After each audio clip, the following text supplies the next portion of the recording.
Good afternoon, everybody. My name is Jake Davis. I'm a data management specialist with GoEngineer, and today's webinar topic is implementing ISO 9001:2015 and how SOLIDWORKS PDM can help with that. So if you're implementing ISO 9001, you probably have a pretty good idea of what it is. In general, a lot of people have preconceived things they've heard, and so I got a couple options to choose from up here. Is it a rigid structure that must be followed no matter the cost? A set of requirements to create a comprehensive quality management system?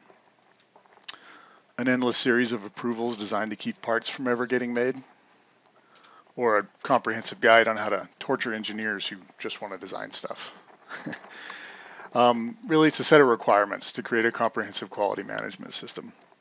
And the key word in that is requirements. The ISO standard doesn't give you a set of rules. It lets you make the rules and create processes within your organization for how you think things need to be done for your specific product or service. But what they do in this standard is give you the requirements that those rules must meet. So after your processes are in place and you've put all these rules, they need to meet certain things within the standard.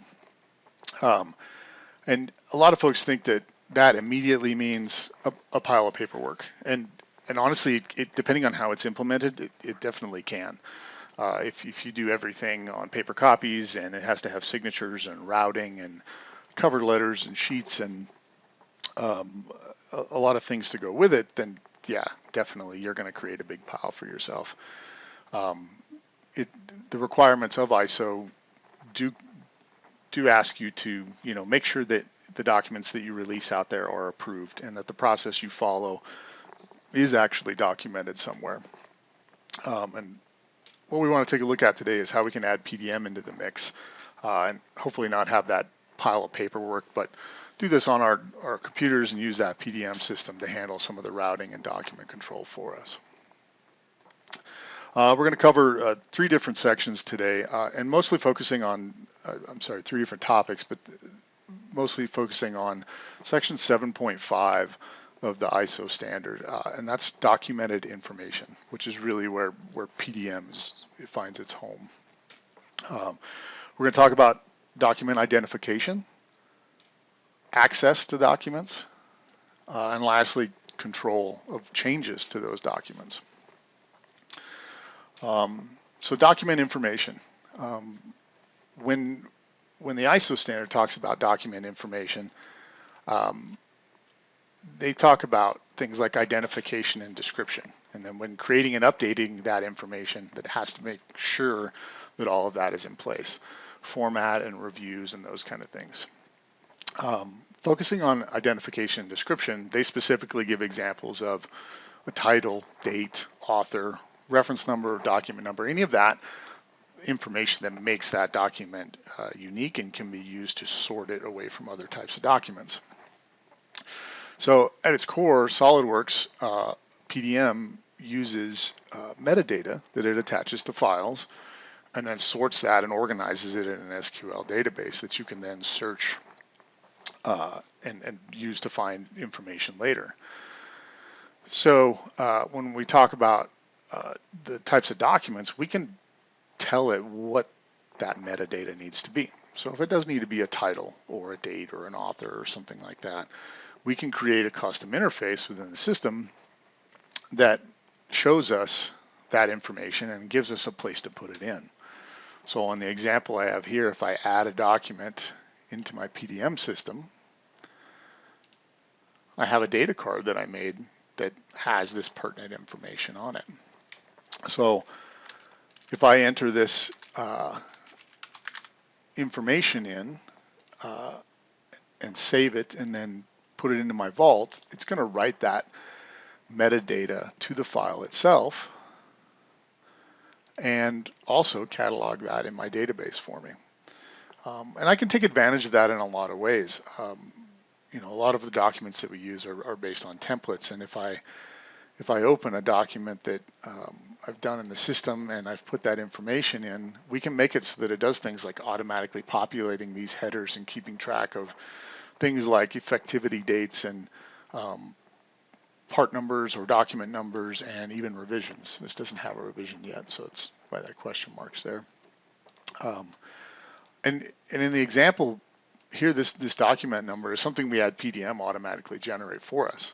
So that's another thing that, you know, when we talk about unique information, rather than having to go and do that ourselves and keep track of this in a spreadsheet or something like that, we can let the PDM system go ahead and generate that information for us. So we can leverage that in a few different ways also, not just for documents. If you're SOLIDWORKS users, you're probably really familiar with custom properties. So this is information that SOLIDWORKS users have been using for a long time to write that metadata to the file. And that's where we keep track, again, of part numbers and descriptions and who made it and when and maybe what material it's made out of and things like that. If we look in the PDM system, we can have data cards for all these different types of files and use this interface to enter that information for various configurations and then push that back to our SOLIDWORKS file itself. And then that's also for PDM, it's a bidirectional entry. So if we enter the information in the SOLIDWORKS CAD file, we can also have that pushed to the data card itself. So those guys that are used to using those custom properties in SOLIDWORKS can go ahead and keep using it that way and push it to the data card.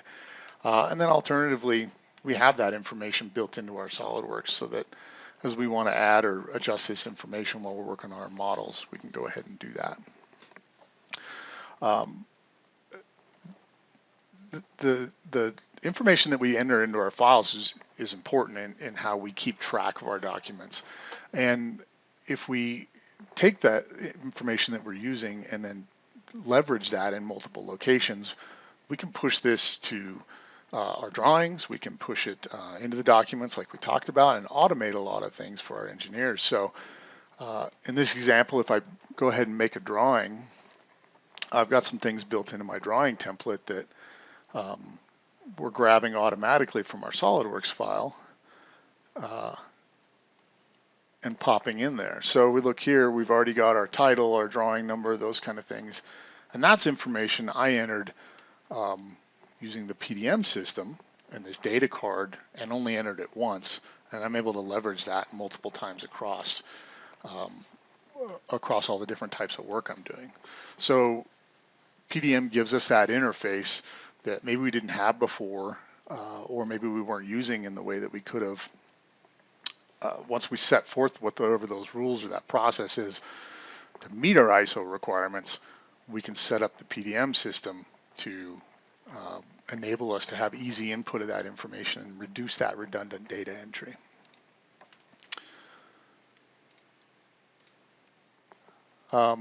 Access. So in terms of access, the standard itself under section 7.5.3 talks about the control of documented information.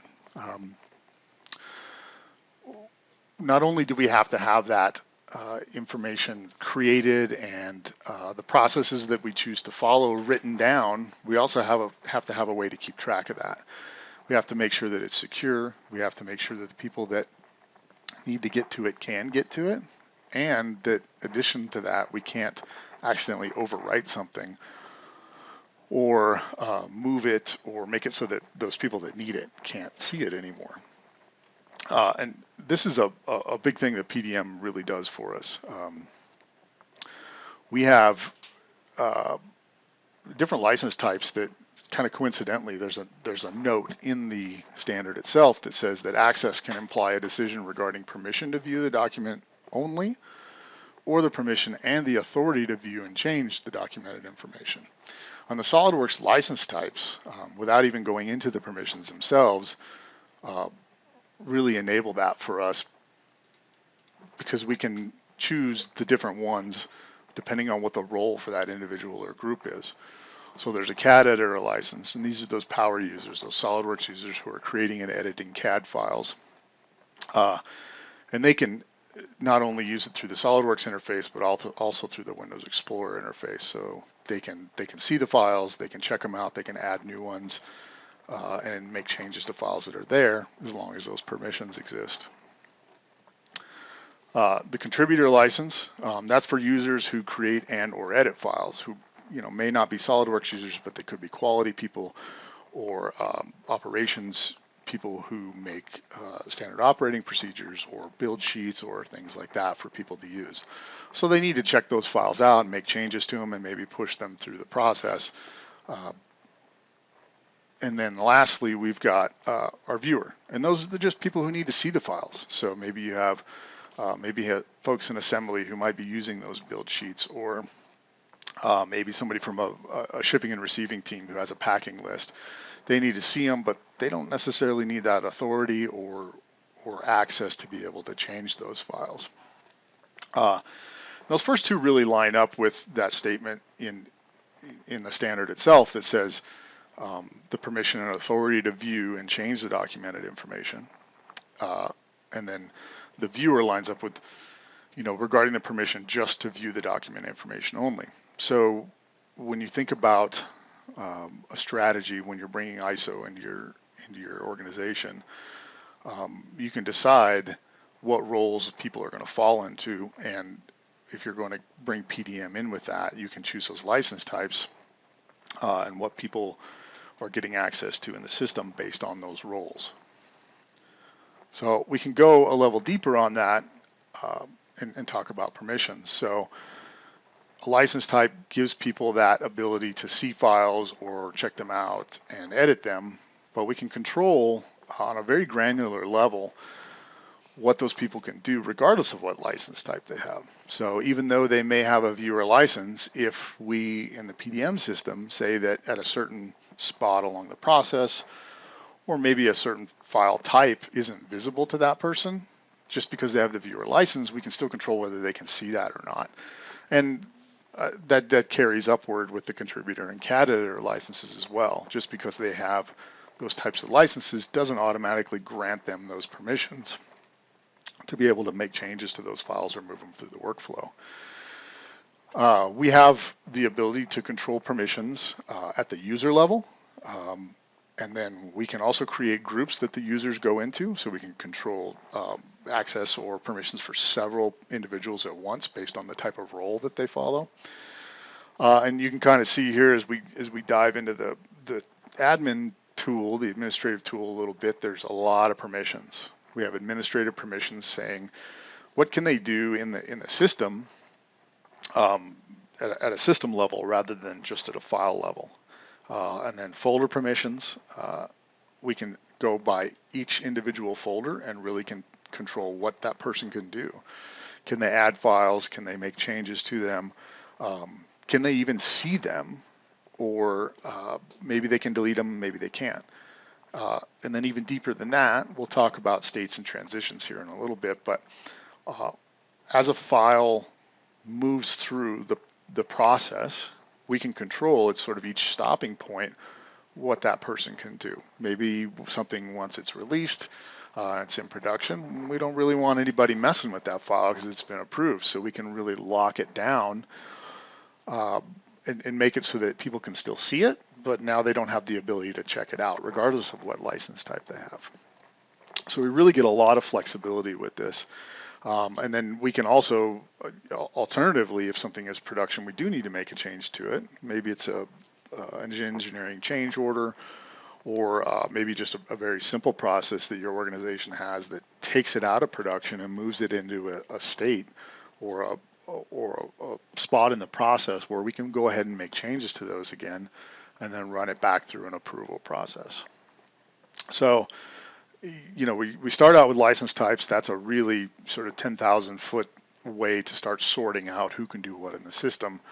And then we can dive even deeper into that with individual and or group permissions to decide who can do what with a particular file or folder where it is in the process.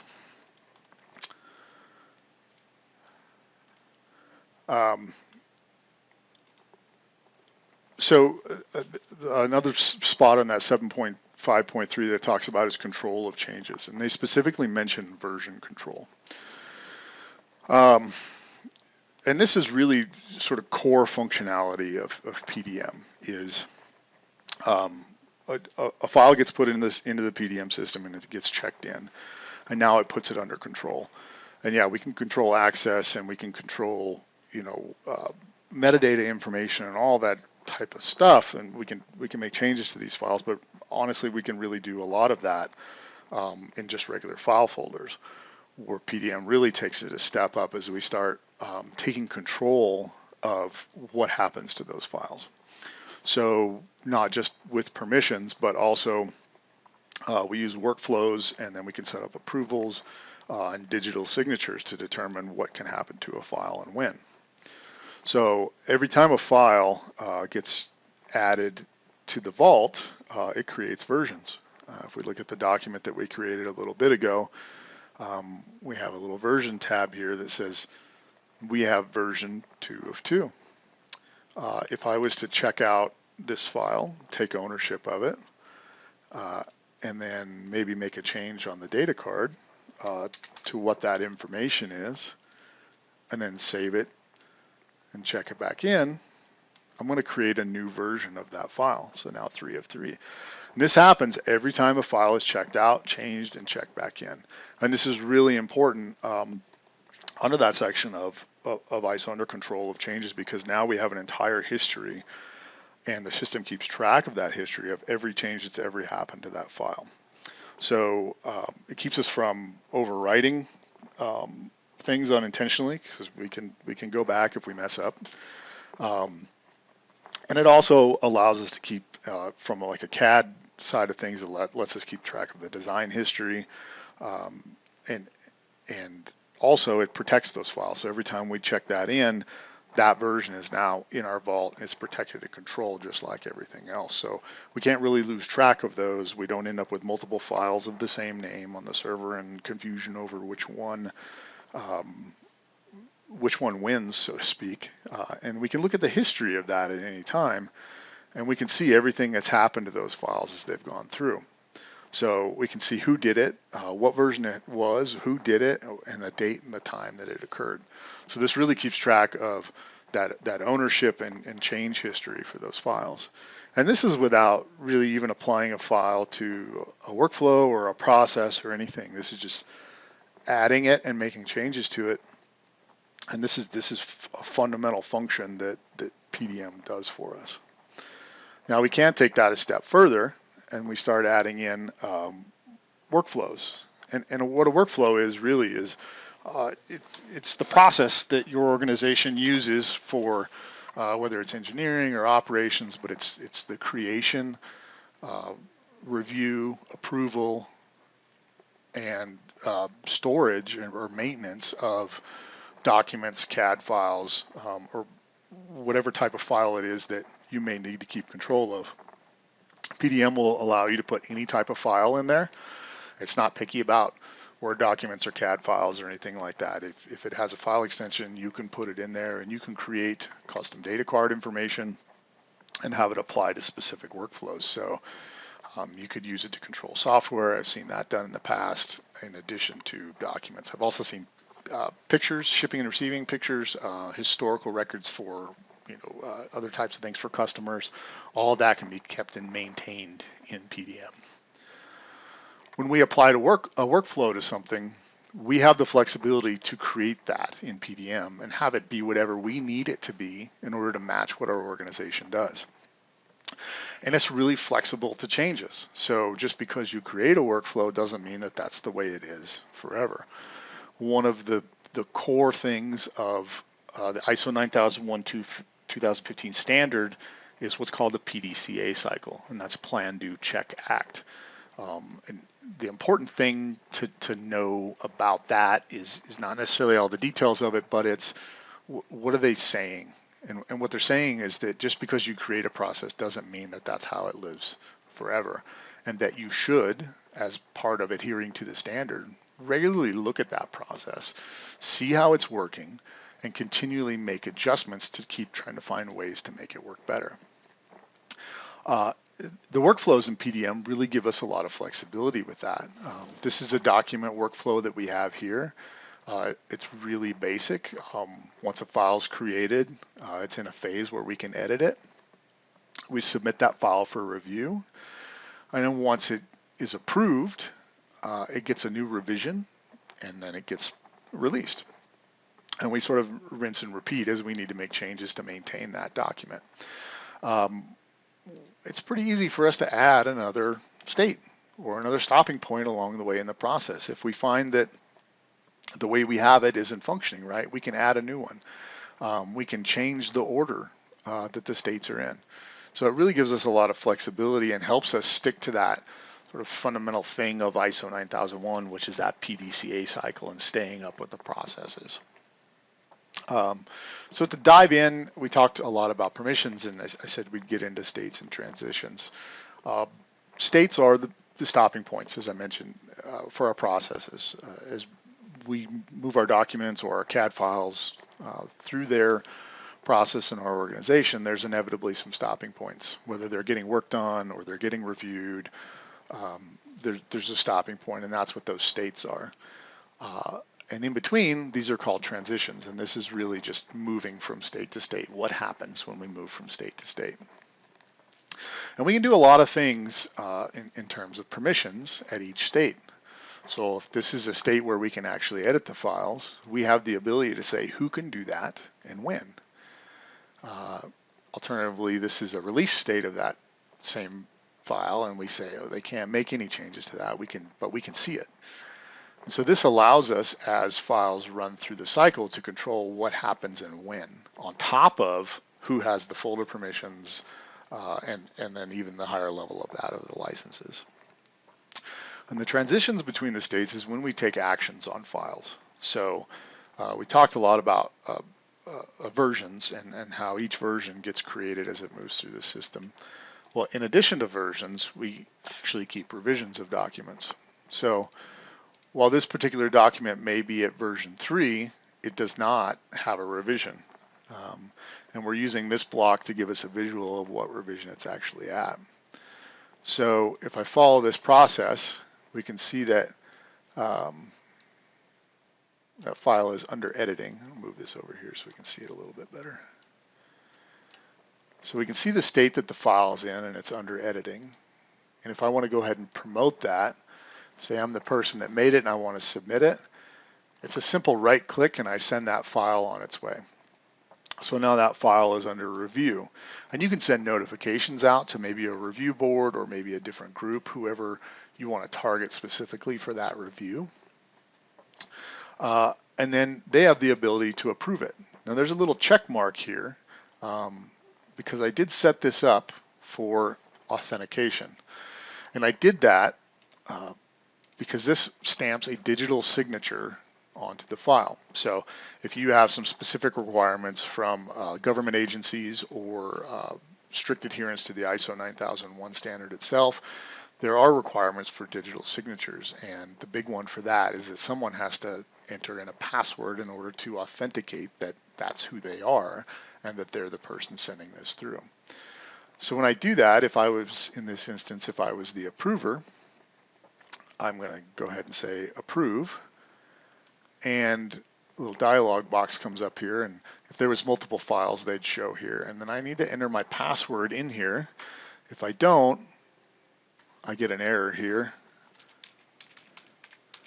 If I go ahead and enter my password and go on through, it releases that document and we stamp that revision on it. And now if I look at the history of this file, we can see that it's actually at revision A. And if I open it, we can see that now this is automatically updated to revision A. So as I move this through the workflow process that we have laid out here, each time we go through this approval state, we stamp a new revision on this file. And so this is a really slick way for us to just move files through the system and be able to easily keep track of revisions, because based on the permissions and the groups and the users, we can't even make a change to a file and release it back to production without stamping that revision on it. So we're allowing PDM to really automate that process for us.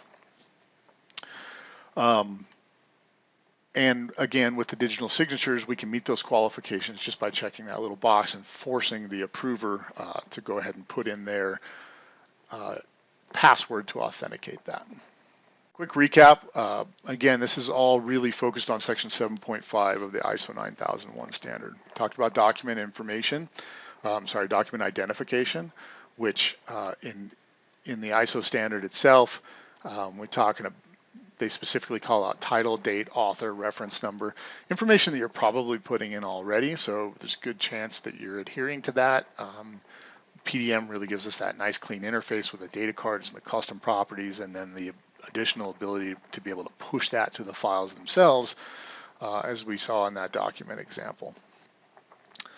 And then we talked about access, license types, so really the high level of deciding who falls into what role in assigning specific license types to that. And then diving in even deeper below that, and not just does your license allow you to see or edit a file, but what permissions are we giving you to the vault as a whole, or maybe to a specific folder. And then even deeper than that, we talk about control of changes. We talk about versioning, how each time you check a file in and out, SOLIDWORKS PDM keeps track of those versions. And in addition to the versions, how we can create workflows and make those flexible to meet the PDCA cycle.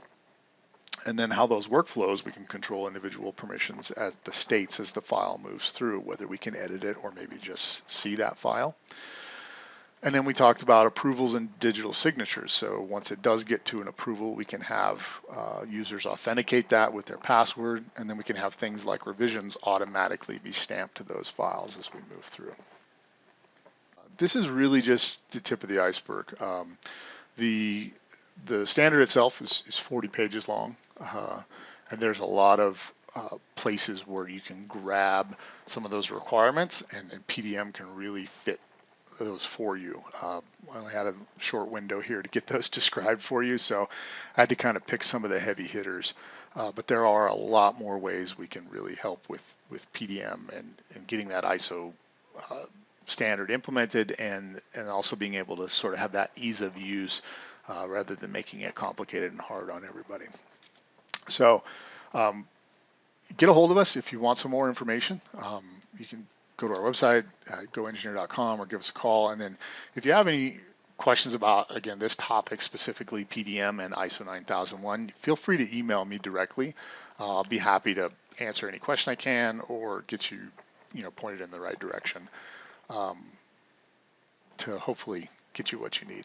So thanks everybody for attending today. I appreciate it. And that's going to wrap it up. Thank you.